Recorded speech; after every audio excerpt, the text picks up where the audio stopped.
ലൈംഗികാതിക്രമം ആരോപിച്ച് സാമൂഹ്യ മാധ്യമങ്ങളിൽ വീഡിയോ പ്രചരിപ്പിച്ചതിനെ തുടർന്ന് കോഴിക്കോട് സ്വദേശി ദീപക് ജീവനൊടുക്കിയ കേസിലെ പ്രതി ഷിംജിതയുടെ ജാമ്യാപേക്ഷ ഇന്ന് പരിഗണിക്കും. കുന്ദമംഗലം കോടതിയാണ് ജാമ്യാപേക്ഷ പരിഗണിക്കുക. അതേസമയം ഷിംജിതയുടെ ഫോണിന്റെ ശാസ്ത്രീയ പരിശോധനാ ഫലം വേഗത്തിൽ ലഭ്യമാക്കണമെന്ന് പോലീസ് ആവശ്യപ്പെട്ടിട്ടുണ്ട്.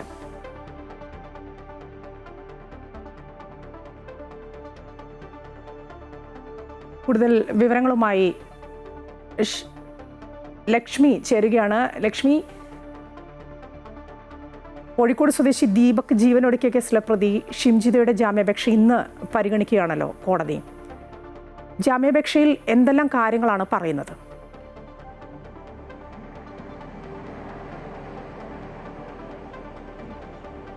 നമ്മൾ കേരളത്തിലേറെ കോളിളക്കം സൃഷ്ടിച്ച ഒരു കേസാണ് ഈ ഒരു ഷിംജിതയുടെ ഈ കേസ് എന്ന് പറയുന്നത്. ഏതായാലും ഇന്ന് തന്നെ ഷിംജിതയുടെ ജാമ്യാപേക്ഷ കോടതി പരിഗണിക്കും. അതുപോലെ തന്നെ കുന്ദമംഗലം കോടതിയാണ് കേസ് പരിഗണിക്കുന്നത്. ഈ ഒരു സംഭവത്തിൽ ഷിംജിത അറസ്റ്റിലായതിനു ശേഷം വലിയൊരു രീതിയിലുള്ള ഒരു രഹസ്യമായി ഷിംജിതയെ അറസ്റ്റ് ചെയ്യുകയും അതുപോലെ തന്നെ കോടതിയിൽ ഹാജരാക്കുന്ന ഒരു സാഹചര്യം വരെ ഉണ്ടായിരുന്നു. അപ്പോൾ ഇതിന് പിന്നിൽ വേറെ ആളുകളുണ്ടോ എന്നുള്ളതടക്കം സംശയമുണ്ട്. അതുകൊണ്ട് തന്നെയാണ് ഈ ഒരു സംഭവത്തിൽ അതായത് പോലീസ് ഫോൺ കൂടുതലായിട്ടും പരിശോധിക്കുന്നത്. 7 വീഡിയോകളാണ് ഷിംജിത ഇതുമായി ബന്ധപ്പെട്ട് ബസ്സിൽ നിന്ന് എടുത്തിട്ടുള്ളത്. അപ്പോൾ ഈ ഒരു 7 വീഡിയോ സ്ലോ മോഷനിലാക്കിയിട്ടാണ് സമൂഹ മാധ്യമത്തിൽ പ്രചരിപ്പിച്ചിരുന്നത് എന്ന് റിമാൻഡ് റിപ്പോർട്ടിൽ പറയുന്നുണ്ട്.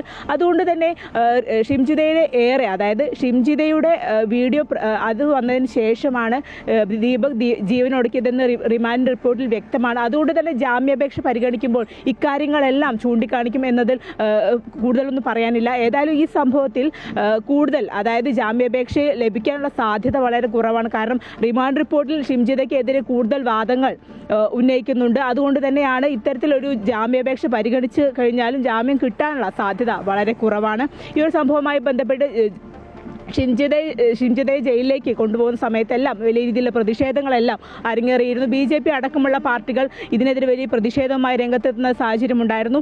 ഏതായാലും ജാമ്യാപേക്ഷ ഇന്ന് പരിഗണിക്കുമ്പോൾ കൂടുതൽ കാര്യങ്ങൾ എന്തൊക്കെയാണെന്നുള്ളത് നമുക്ക് കുറച്ച് കഴിഞ്ഞാൽ മാത്രമേ കൂടുതൽ കാര്യങ്ങൾ പറയാൻ സാധിക്കുകയുള്ളൂ. ഏതായാലും ഈ ഒരു വീഡിയോ വന്നതിന് പിന്നാലെ മാനഹാനി സംഭവിച്ചു എന്നുള്ള ആ ഒരു കാരണം കൊണ്ട് തന്നെയാണ് ദീപക് ജീവനൊടുക്കിയത് എന്നുള്ള റിമാൻഡ് റിപ്പോർട്ടിൽ തന്നെയാണ് ഇത്തവണയും പോലീസ് ഉള്ളത്.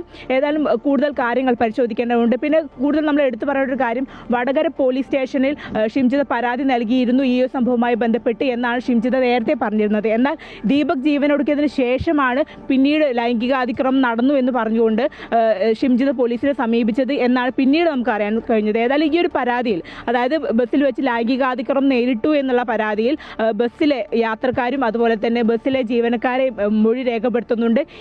കൂടുതൽ വിവരങ്ങൾ, അതായത് നമ്മൾ കണ്ടതാണ് ഈ ഒരു സംഭവവുമായി ബന്ധപ്പെട്ട് നമ്മൾ ബസ് കണ്ടക്ടറുടെയും അതുപോലെ തന്നെ ജീവനക്കാരുടെ എല്ലാം നമ്മൾ പ്രതികരണം എടുത്തതാണ്. അവർ പ്രധാനമായും പറയും ഇത്തരത്തിലൊരു സംഭവം നടന്നതായിട്ട് അറിയില്ല, ഷിംജിത ഞങ്ങളോടും ഇത്തരത്തിലൊരു സംഭവം നടന്നിട്ടുണ്ട് എന്നുള്ളൊരു സൂചന പോലും തന്നിട്ടില്ല, പിന്നെ എന്തുകൊണ്ടാണ് ഈ ഒരു സംഭവം നടന്നത് എന്നുള്ളത് തങ്ങൾക്ക് അറിയില്ല എന്നുള്ളതാണ്. അപ്പോൾ ഈ ഇത്തരത്തിലൊരു സംഭവം അവിടെയാണ് ഈ ഷിംജിതയുടെ ഫോണിന്റെ പരിശോധനാ ഫലത്തിന്റെ പ്രാധാന്യം വരുന്നത്.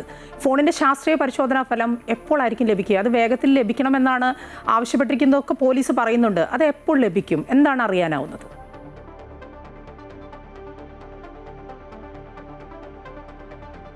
അക്കാര്യത്തിൽ കൃത്യമായിട്ടുള്ള ഒരു വ്യക്തത വന്നിട്ടില്ല. എങ്കിൽ പോലും ഇനി ഒരു കേസ് കൂടുതൽ മുന്നോട്ട് പോകണമെങ്കിൽ ഈ ഫോണുമായി ബന്ധപ്പെട്ടുള്ള പരിശോധനയുടെ ഫലം വരണം.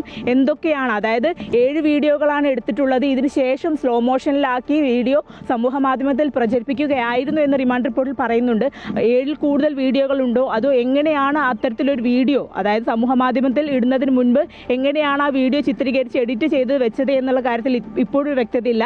ഏതായാലും ഈ ഒരു സംഭവത്തിന് പിന്നാലെ ഇത്തരത്തിലൊരു സംഭവമേ നടന്നിട്ടില്ല, ഈ ഒരു കൃത്രിമമായി തന്നെയാണ് ഈ വീഡിയോ ചിത്രീകരിച്ചിരിക്കുന്നത് എന്നുള്ളത് അദ്ദേഹത്തിൻ്റെ കുടുംബമടക്കം ആരോപിച്ചിരുന്നു. ഏതായാലും ഫോണിൻ്റെ പരിശോധന ഫലം എപ്പോഴാണ് വരിക എന്നുള്ളത് കൃത്യമായിട്ട് അറിയില്ല. എങ്കിൽ പോലും ഈ ഒരു സംഭവം വന്നതിന് ശേഷം മാത്രമേ കൂടുതൽ വിവരങ്ങൾ നമുക്ക് പറയാൻ സാധിക്കുകയുള്ളൂ. ഏതായാലും ഇന്ന് ഷിംജിതയുടെ ജാമ്യാപേക്ഷ കോടതി പരിഗണിക്കുകയാണ്. ശരി, ലക്ഷ്മിപ്രിയാണ് വിവരങ്ങൾ നൽകിക്കൊണ്ടിരുന്നത്.